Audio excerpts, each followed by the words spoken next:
Саламатсыңдар ба, балалар?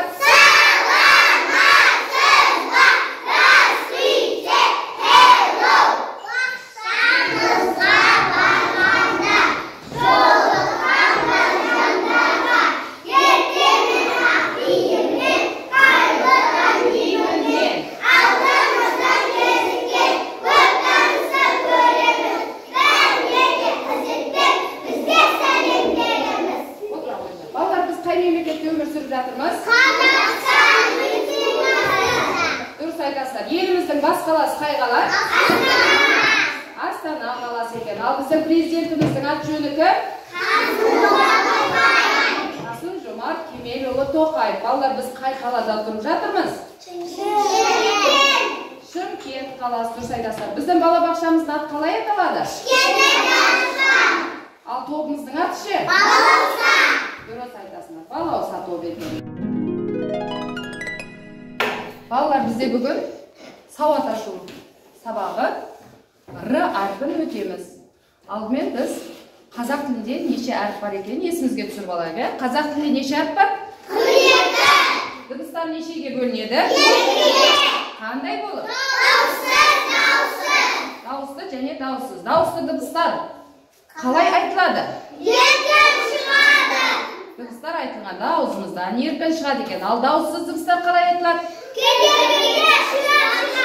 Дұрыс айтасыңдар. Кедергіге ұшырап. Ол қандай кедергі?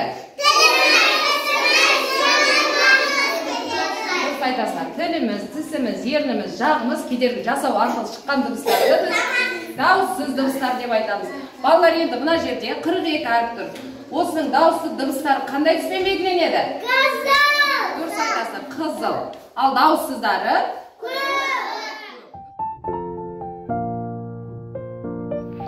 Р әрпі.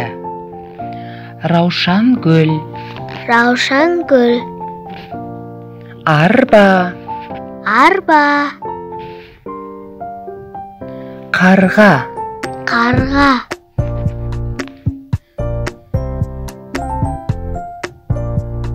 Қырғауыл. Қырғауыл. Ара. Ара. Арқар. Арқар.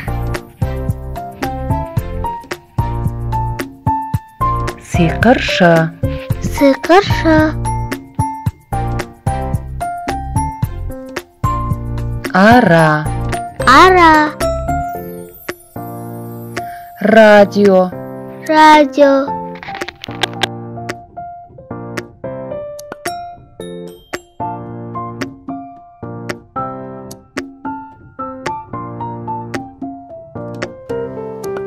Кәсімдегі Р әрпінің жазу техникасын көрсетемін. Біз бірінші кіші Р әрпінен бастайтын боламыз. Қараңдар.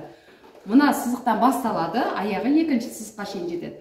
Және бұлай ирек біз өткенде салып үйреніп жүргенбіз. Бұл бізде кіші Р әрпі. Енді осы Р әрпінің бас әрпі, яғни үлкен әрпі бар, ол бұлай жазылатын. Көрдіңдер ме? Міне бір мынандай таяқшадан болады, және екіншісі қалпақшадан болады екен. Қараңдар. Міне, мынау үлкен Р, мынау кішкентай Р.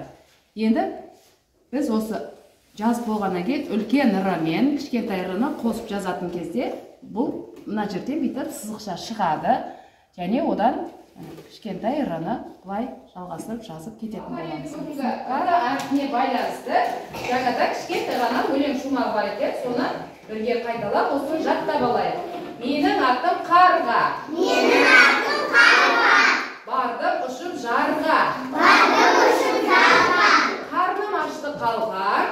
Қарным ашты қалған. Ірімшігің бар ма? Ірімшігің бар ма?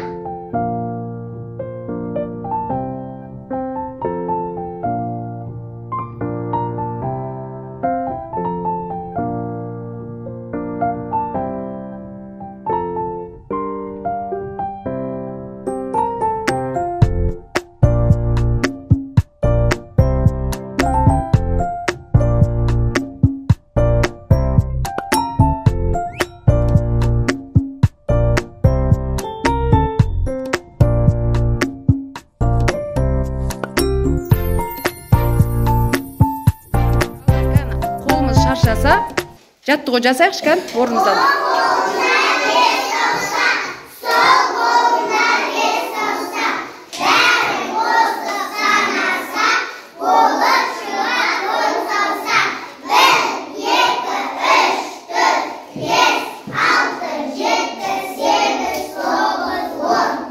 Жарайсыңдар.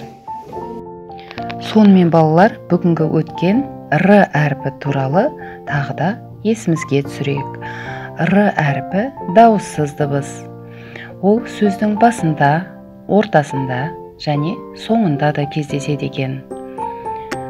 Ендеше балалар, сендерге үйге тапсырма Р әрпінен келетін сөздерді көптеп дайындап келу.